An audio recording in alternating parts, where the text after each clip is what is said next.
generally, history in dogs has really been pets. As a kid, we had one dog growing up, and he lived to the ripe old age of 17. Wow. So that's seen it through the whole childhood with one dog, really. Mm-hmm. And then whenever I met my wife and we moved out and had kids, we got into boxers, you know. Mm-hmm. So we've had three boxers. Never bred any of them. You know, we've had a male and two females, but they were just pets and taking them out walks and just to bring the kids up with dogs. And then about 6 or 7 years ago, my wife shown a keen interest in Japanese Spitz, little white fluffy dogs. Yeah. So we've had three of those as well, and we've bred the last two that we've had. We've had them now for 5-6 years. We've had 2 litters out of those, so that's our only experience in terms of breeding. But it was breeding pets. We weren't looking to breed, champion bloodlines or anything like that. So how we got into the Chinese Chongqings, it was more to do with a friend of mine, Kieran, who's now our kennel partner. He's been following the Chinese Chongqing breed for many years, and he's always spoke to me about it. And as time progressed and we spent more time together, he kept showing me videos and pictures and stuff, whatever was available. And I seen a kind of resemblance in some of the dogs, the size, the structure, the head, as similar enough to a boxer, not identical, but I like the look of them. And I says, right, I'm prepared to do a bit more digging. So I'd done a wee bit of due diligence on the breed and found the story very, very interesting, as well as enjoying the look of the dogs and what they do. So from there, progressed pretty quickly. We got in touch with a breeder, and we organised to get our girl, Karma. Took a wee bit longer than expected. So we also then started to diversify, and we contacted another breeder in Russia. And that's where we got Kaiser. Okay. And we got Karma from a breeder in Austria. So we've had those 2 dogs now coming up on 2 years. So they give us a great step to learning about the breed. Bringing them in from as a pup and rearing them up now in the adulthood in a dog, I suppose you could say, or the teenage years, whatever. So up to that point, and then we went back and got another dog off the Russian breeder, a little girl, Khaleesi. She's about 16 months now. Very, very good. And then more recently, due to the fact that we've reared these dogs up from pups, we decided that we wanted to bring in some blood from China. This, as a more of an adult dog, and see the difference, in temperament, how they do things. So it's interesting. It is difficult getting them socialized and all that, but it's been good so far. Temperament. I find the Chinese dogs more standoffish. I think our dogs are more used to as pets in the house, so they become, very, very open to people, open to relationships, open to home comforts. With the Chinese dogs, I find them, obviously very skittish whenever they come in at the start. If a stranger goes to pet them, they'll jump away, and move quickly. They may scare other people, but they're scared themselves. The male and females are fine, no problem. Females and females, some of them get on good, some don't. So at the minute, what we're doing, you'll probably keep an eye on the page and see videos and photographs. We socialise them in pairs normally, or 3. So we'll take them out on the leads, keep them walking. If you slow down and you're walking, and the dogs have any free time, sometimes they can get a wee bit, not aggressive with each other, but they sometimes don't like each other's company. So it's something you got to be mindful of. Then it's just a matter of letting them off the leash in an area where it's fenced off. Let them play about. You know the signs they look for if someone's being going to start something or be aggressive, or someone feels intimidated. So then you've got to try and nip it in the bud. But we've seen a few skirmishes, you know. So it's not all flyers and birds and all that, you know. Yeah, absolutely. Well, the history of the breed, you know, I know as much as what's basically in the limited books and the stuff that's been on the internet. Some people say that the breed is now approaching or as old as 2,000 years old. They were used for various different means, for hunting, obviously. They do have a natural drive in them for hunting. The history then is that there's not really a lot known in terms of artifacts where people are finding, you know, statues, and they're relating it back to a certain time in history, and they're finding it looks like the Chongqing dog. So therefore they're creating their own story, you know, and that's what we've got to go along with. In terms of a documented history, there's not a lot of information there. Going back to, I think it was in 1949 that they were nearly wiped out when the Chinese Republic, you know, became a republic. They done it like a cult. So at that stage, it was just dogs that were left in the rural areas, you know, of East Sichuan and the surrounding hills and mountains. And then realistically, I think maybe photographics is only going back 15, 20 years. You know, I haven't seen anything older. So there's a lot to say, you know, that they are an old breed. Just recently, I had 3 of the dogs DNA tested for health, you know, just to check the overall genetic health. And then also they do a test for colours, you know, the colours that the dog may have and this and that. And the lab work or the vet, whatever you want to call her, she says that she's never seen anything like it. Wow. In terms of it's coming back like a wild dog, you know, in some senses. And even the colours, without showing her the dog, say for instance the dog is red, well it's black on black, so it shouldn't be red. You know, there's weird stuff going on. So I'm going to get the other 3 dogs DNA done as well, and she's also looking to see if there'd be any other interested parties who own Chongqings, and see if they want to get together and try and create their own database. Wow. You know, so that's something that I would be interested in, trying to create a more modern history and a modern story. As I say, the stuff going back,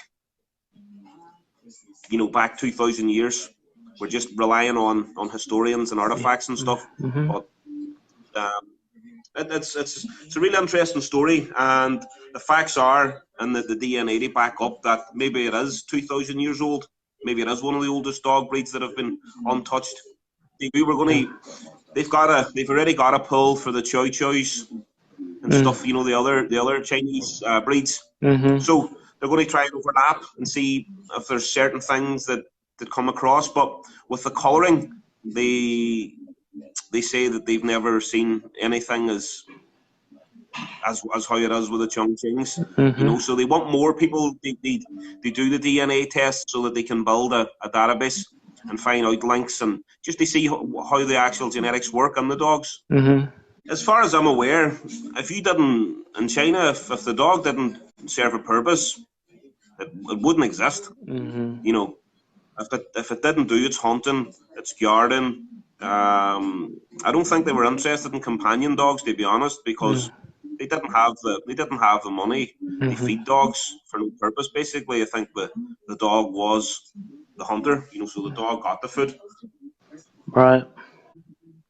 Anything up to the size of a boar, that's, you know, whether that's done in packs or individuals. But I've seen the dogs, and they can, you know, they would be prepared. They hunt. I take my dogs beaches and big open areas, you know, and I do let them off, and not with the purpose of hunting, but knowing that there is wildlife about. To see their senses, and I must say the dogs are super fit.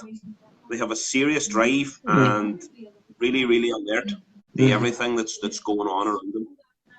All right. So the hunting side of things would be no problem whatsoever. In fact, just tonight I was watching a TV program about Yellowstone Park, and Khaleesi seen some of the elk and different animals up on the TV, and she jumped up on the TV and she was following it round the back to see where they went. So she's prepared to go on the TV to hunt. Yeah, that's awesome. Yeah. I believe they could do police work, no problem. Because they're not very big dogs. Yeah. Some people believe that, you know, by looking at them, that they're massive. Again, it all depends on angles of photographs. There's not a lot of people, you know, having photographs, videos with the dogs out and about. So sometimes most of the photographs could be staged, you know, and they look a lot bigger than what they are. Most of the comments we get is that, wow, I thought your dogs would have been a lot bigger. But they have got a great strong jaw on them, you know, and they can turn into a crocodile pretty quickly. So I think they could do police work. They're a natural scent dog. You know, they when they do go out and you give them a bit of leash, they do put the nose to the ground, and you can hear the nose, you know, rattling constantly. They get the scent. So I do believe that they could be scent dogs. I know Alison, who you'd on before, she's got the Chongqing hound, and one of those is training up to be a scent dog. Right. But that's in the breed across both the hounds and the Chongqing dogs, no problem. Probably the shape of the dogs and the head, the body also. We're talking inches. You know, it's nothing major. It's inches, and then just the structure of the skull would be different. The length of the nose. But apart from that, now I've only seen you know, Alison's, and it was briefly. I seen the male dog, so I didn't see the younger dogs when she had them. They were you know, they were put away. But the male dog, nice dog. But I'm for the Chongqings. I'm going to stick with the Chongqings for the foreseeable future. But it's more the size and the structure of the head and the nose. That's it. But I think with them being so closely linked over the years, that two Chongqing dogs to the eye could throw out what looks like a Chongqing hound, and vice versa. You know, I've seen that already. So I'd say they're closely related. Right. And maybe, you know, their paths have crossed many times. Right. Yeah, that makes sense, because they do, from the naked eye, if you're not looking closely, you'd say it's, you know, the same breed. But yeah. If someone doesn't, you know, hasn't spent any time with either of the breeds, then at first glance, you know, you look at a dog, you think, yeah, it's pretty much the same. But when they're up close, you can see the difference, you know. And what major registries are registering your dogs? Is it? Well, at the minute, the CKU, or the native breed scheme in China, they're going through the process now of registering all the dogs and the hounds. You know from the last call that the dogs have been now split into two categories. You know, so you've got the people who want the hounds and the people then who the Chongqings. So they're going to be completely separate breeds. That's something that everyone's happy about, because, you know, I wanted the Chongqing dogs, and I was very pleased, you know, that whenever Frankie Lung and the CKU made that change, that's the side of the fence that we're on. Okay. But going back, the CKU are working closely with the FCA. They do believe that they're going to get this breed recognised, and in FCA shows, you know, officially, not in Group 11s, but actually in their proper categories of 2 and 6 by 2021. So I think it's going to move pretty quickly. I received my first CKU certificate for one of my dogs just at the back end of last week. Oh, wow. That's great. So as far as I know, I'm one of the first in Europe, and if not the world, they have CKU certificates. Wow. Wow. And hopefully the 3 pets that we have since we started with the dogs, Kaiser, Khaleesi, and Karma. I met Frankie Lung. You know, he's the guy in charge of the breed going forward. I met him in Amsterdam at the World Dog Show and passed the blood samples and all the photographic material and all the documents that they wanted. So that's also in the hands of the CKU. So that'll be processed. As far as I'm aware, our dogs have been accepted as the breed. They will meet the breed standard. And we're not just Come on! get money. Okay. Come on! Go on! Closer to home.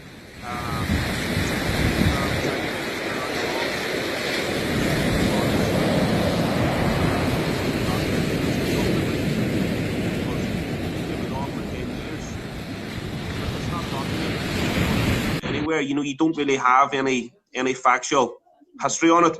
So at the minute, we're registered with the IPBTA, which is the Irish Pit Bull Terrier Association. Okay. They allow us to take part. They invited us to take part in their shows, you know, on the show ring, and also doing agility and, you know, working dogs tasks. We're also become a member of the ABKC, you know, which is a pretty big organisation. And the ABKC paperwork was enough to get some of the Russian colleagues. They take part in a FCI show in Group 11. Okay. So some people think that we shouldn't register with the ABKC, you know, because they want us to stick solely to the CKU and FCI. But I don't agree. I believe that we should register them with you know, any reputable organisation that'll have us, because there's no point sitting with your dog at home if you can't. You know, I want to show these dogs everywhere and anywhere that I can, and if I'm criticised for it, so be it. Right. No, that's the weekend just passed. We were in the IBKC. That's the Irish Bully Kennel Club, and Kaiser, the male dog, he took up reserve champion. Wow. Awesome. Out of over 200 entries. Wow. It's the first time that a Chongqing dog has ever taken part in the IBKC. And the feedback that we got from both the judges and the other entries was phenomenal. Awesome. You know, so, and then when was the ABKC show? Yeah, we went to the ABKC show in Dublin in September. That was the largest ABKC show in Europe. And on the day, Kaiser also lifted reserve, best in show. You know, so that's 2 seconds. Right. Against, you know, up to 500 entries. Right. Well, that's awesome. So I think we're doing pretty good. And do you have future plans of maybe breeding some of your dogs? That way you. Yes, well, we have a female now who's ready to have pups in December. Oh, awesome. She's one of our new dogs that came in from China.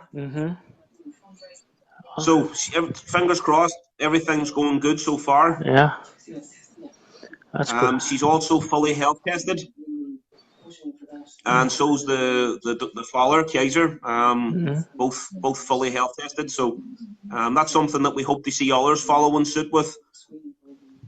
You know, I see a lot of people having pups and stuff, and maybe the dog's not being fully health tested. You know, that's coming from China right across America, Europe, and all that. I think with the breed, I think we need to safeguard it and only breed with good, you know, physically and genetically, healthy dogs. It does cost some money at the start, but if you're serious about breeding, I think it's a must. Yeah, I agree. Do you have any plans of being able to export your dogs to, say, North America or Australia or somewhere like that? Yeah. Listen, once we've got pups, we had a litter planned for September, but it was Karma and Kaiser, our first 2 dogs, but Karma lost the pups. Okay. we had her scanned, and we'd seen 4 pups on 2 scans, and then on the 3rd scan, halfway through the pregnancy, all the pups had just disappeared.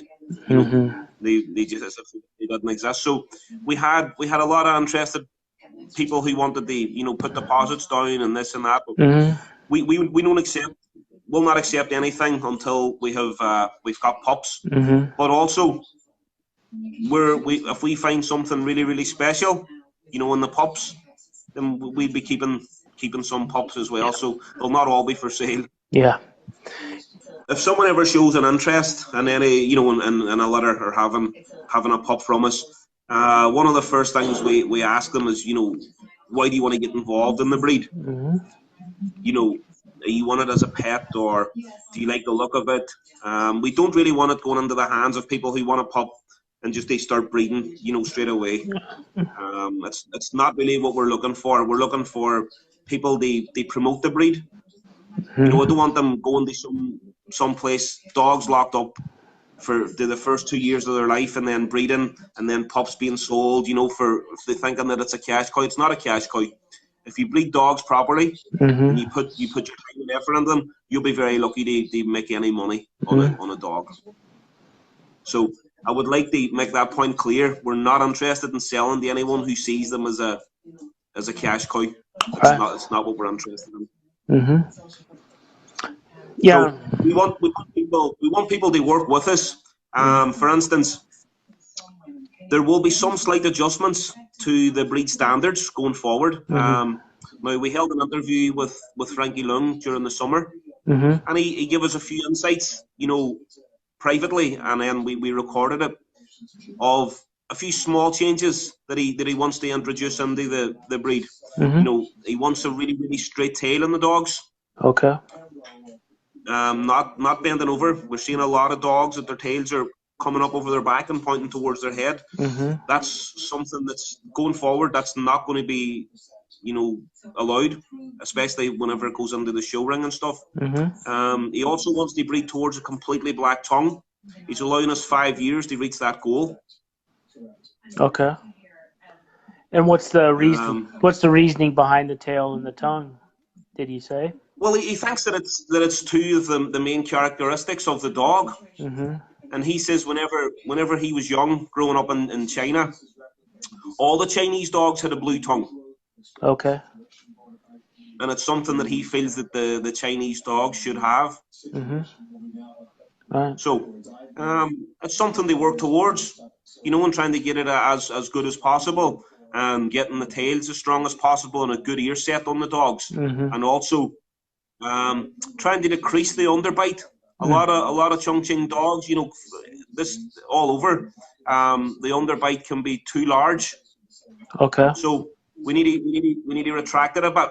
It should be a Molosser breed, but we don't want it way out where its lips are hanging over its teeth and the tongue is all sticking out. We can get away with it now if we breed towards the standard, but we can't continue having dogs getting a larger and larger underbite. 25 kgs. So anywhere probably from 15 to 25 kgs. Now, in my opinion, a 15 kg dog would be pretty small. And I think the male should have a good size and structure about it. I wouldn't like to see it. I wouldn't like to see them getting a terrier size, getting too compact and too small. And then the female up to about 20 kgs. Okay. And what are the height? And the height, 50 centimeters, the maximum for a male, and 45 centimeters.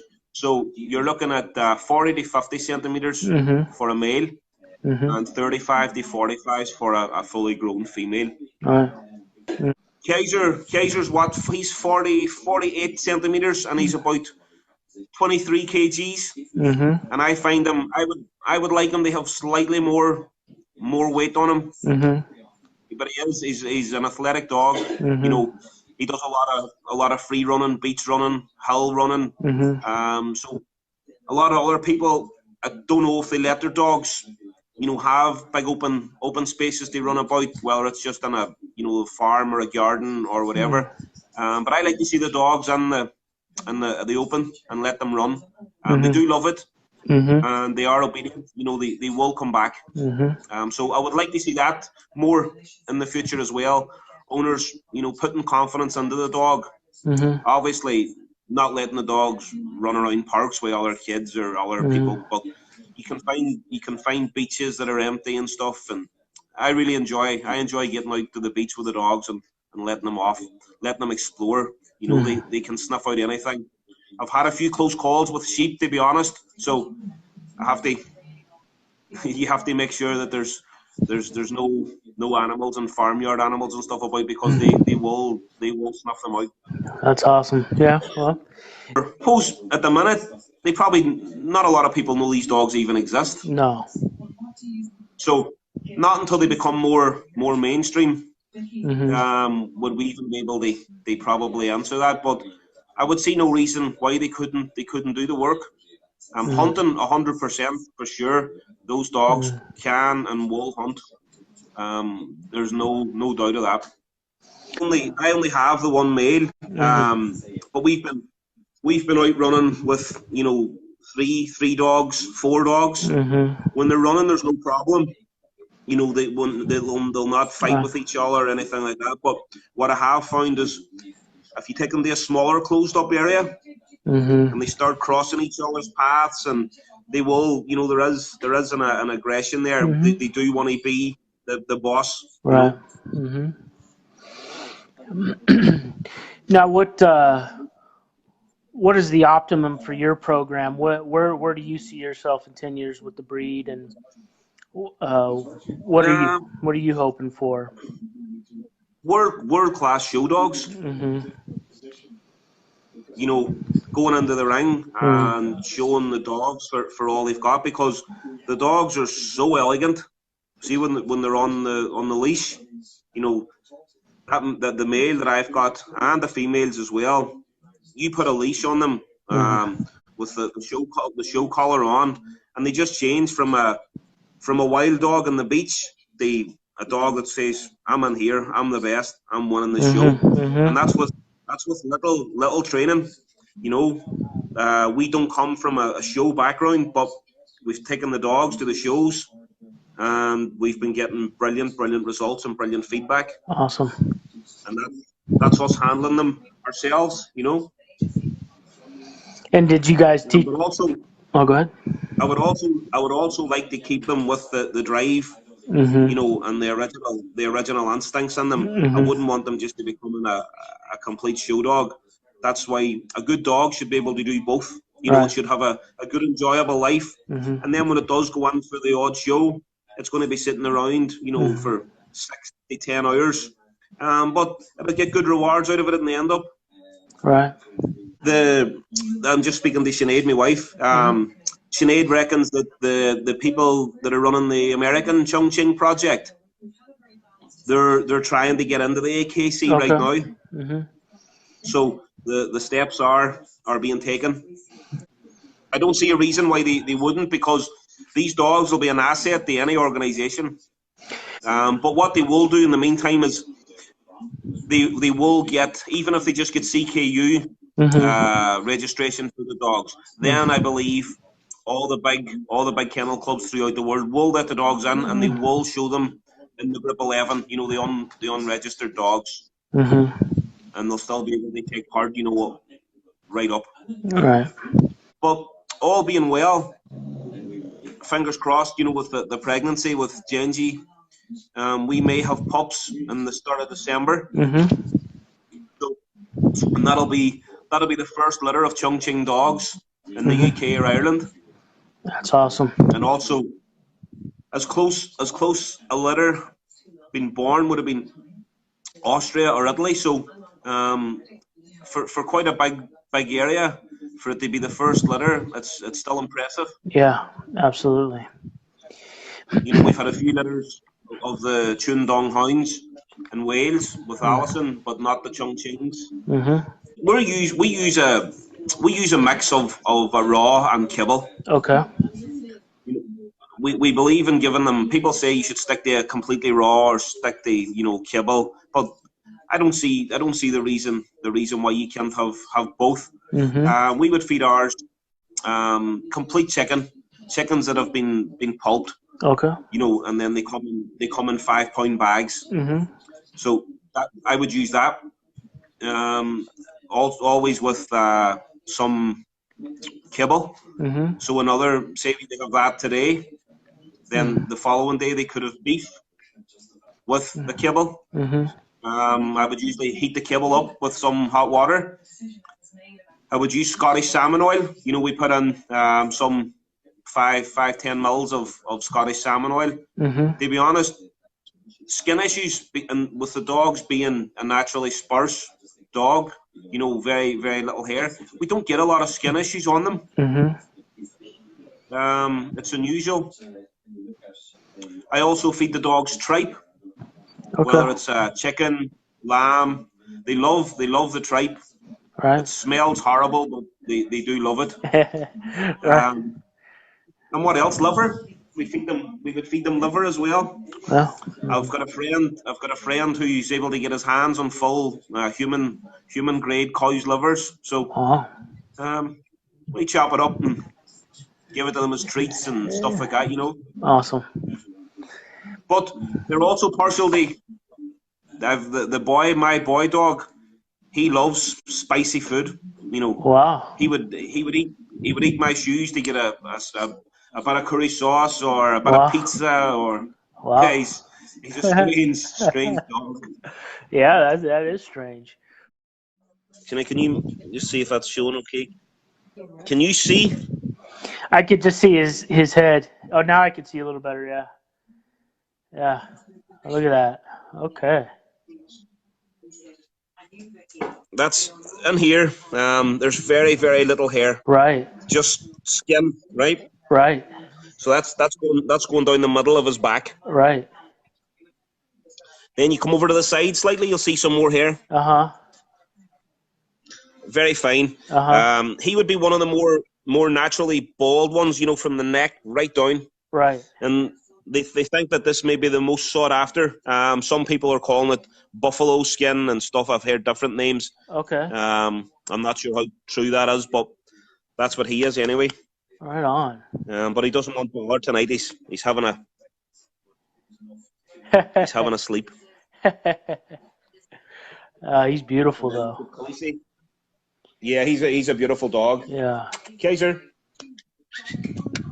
who's that? You going to walk? You going to walk? You say hello? Look at those eyes. Oh, that's great. Who's that? Huh? Who's that? He's happy. Yeah. The fire. We've got the fire going. There's a good heat in the living room. So. Right. And they're probably pretty hardy breed too, as far as like the weather, right? Hate cold and rain. They hate it. They hate it. Okay. Even though they hate the. Would you see the part of China that they're in? What is it? The southwest of China. It's pretty humid, pretty hot. Okay, that makes sense. I'm not sure how far the temperatures, you know, drop even in winter and stuff. Right. But no, they hate the cold. Okay. And they detest rain. They don't like it. That's great. I don't either.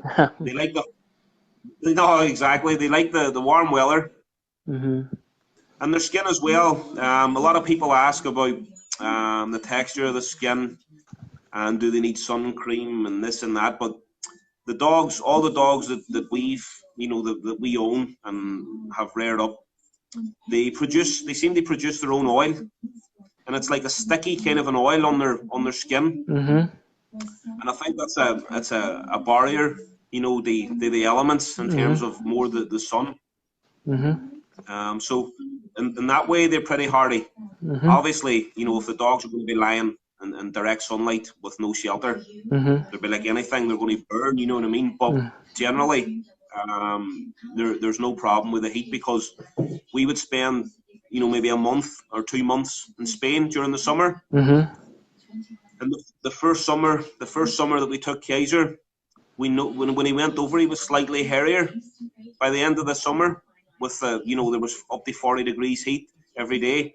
That's when he started to develop losing more of the hair from the neck right down to the tail. Mm-hmm. So the heat does have a bearing on their coat, I do believe. Mm-hmm. Interesting. So they're definitely, they're not a dog that could live in an outdoor kennel or anything like that. So I don't think so. No, yeah. Unless it's protected from the elements. Where they had a coat on them and stuff like that. Listen, a dog will become accustomed to its surroundings as long as it's got somewhere it can go. If there is heat. But they definitely don't like being outside. Yeah, absolutely. Do you have any future shows that you're doing that you'd like to talk about, or? Next show, Sinead, will be the ABKC show in February. Okay. I think there's an ABKC show and also an IBKC. So it's something we're keen to continue on with. Mm-hmm. We had an invite to a show in Belgium, which taken place. It's an ABKC show in Belgium this weekend. We were trying to organise going to it, but there was another guy who was meant to show his dogs, Chongqing's, and then for whatever reason, he's not showing his dogs. So I was only going to take my male over to the show because it's quite a trek. Right. Driving over and driving back and stuff. So I was going to just take over the one male. But it's not possible now because you need a certain number of dogs, they have a class. So we're going to give this a miss. It's a bit unfortunate, but it happens. Yeah. Right. Well, that's good. Well, I hope maybe once your puppies get to be 6-7 weeks old, maybe you'll come back on and just for a quick shout out. We can see your pups and that'd be awesome. I'll even get you if I can. Can we turn this camera around? Yeah, here we go. Go get that. Kaiser, here, pup. You just want to get off that sofa. You want some food? You going to walk? Come on. Come on over. Come on, see me.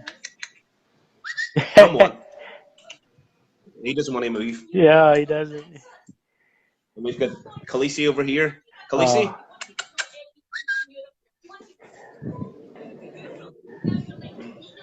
Oh, look at her. Say hello.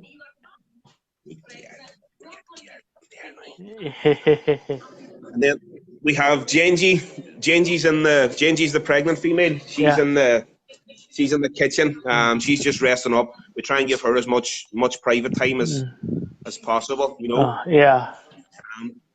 If we had got rid of these two, I may have been able to. They bring her in, Mm-hmm. What? See if you can put these two.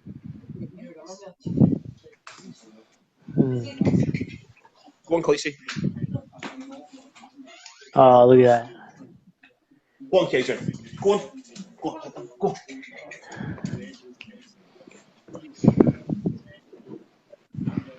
So that's them away. Yeah. We'll see now. We get Genji. Genji doesn't get on too good with other females. She only tolerates them for a short time, Right. Where do we see?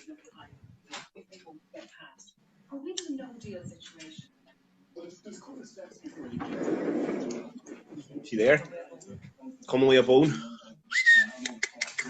Hello. Oh, look at her. Hey, baby. Hey, you got a bone? What did you have?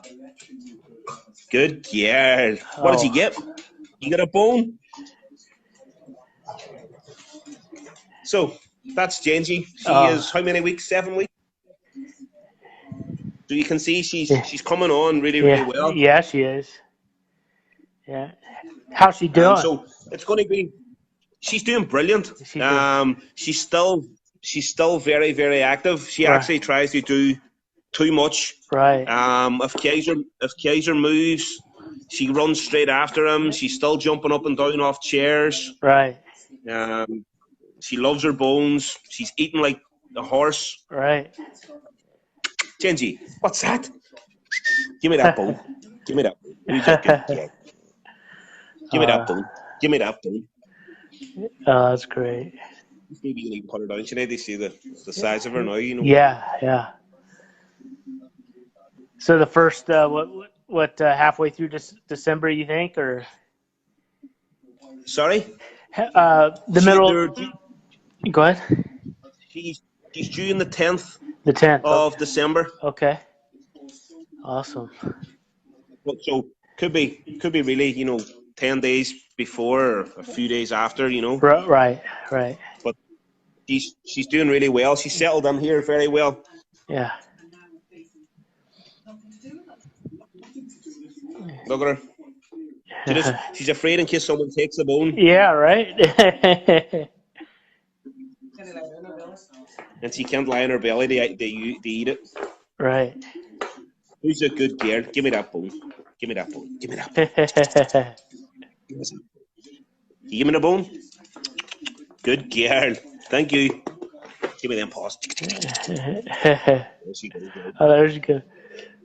That's great. So that's the story so far. Yeah, absolutely.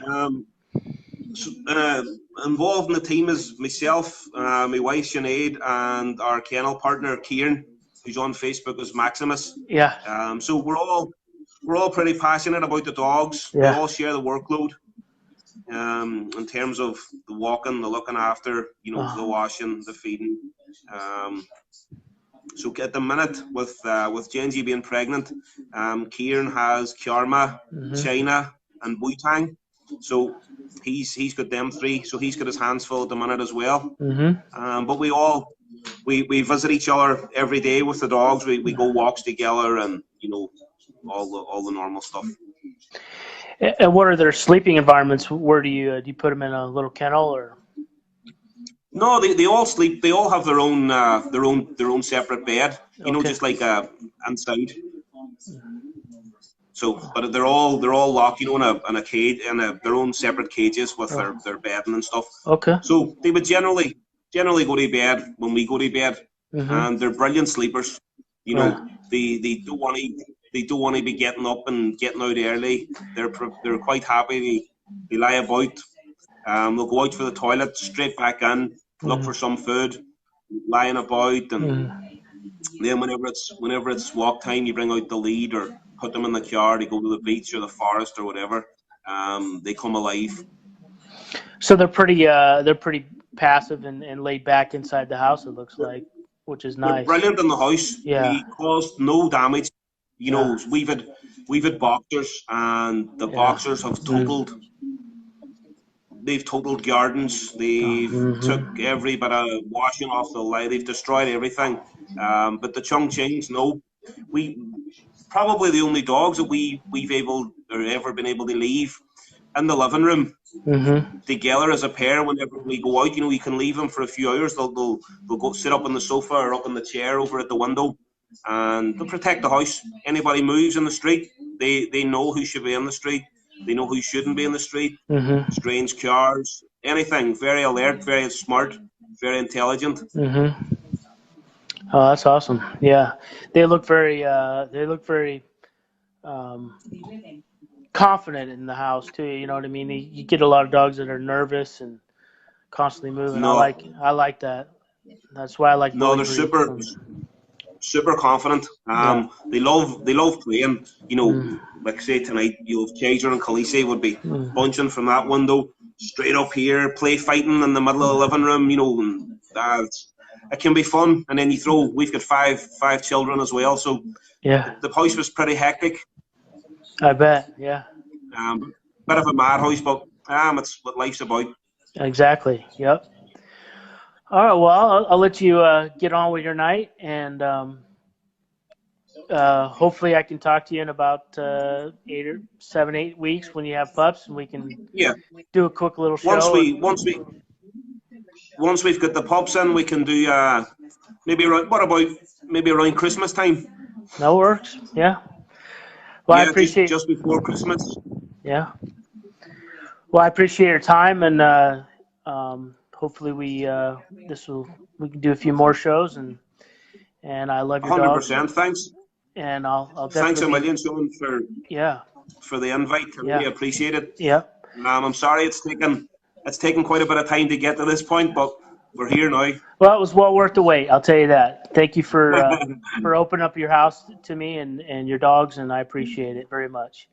I'll talk to you. No problem. Thanks. Yep. You Good have night, Sean. good night. Bye bye. All the best. Take care. Bye bye.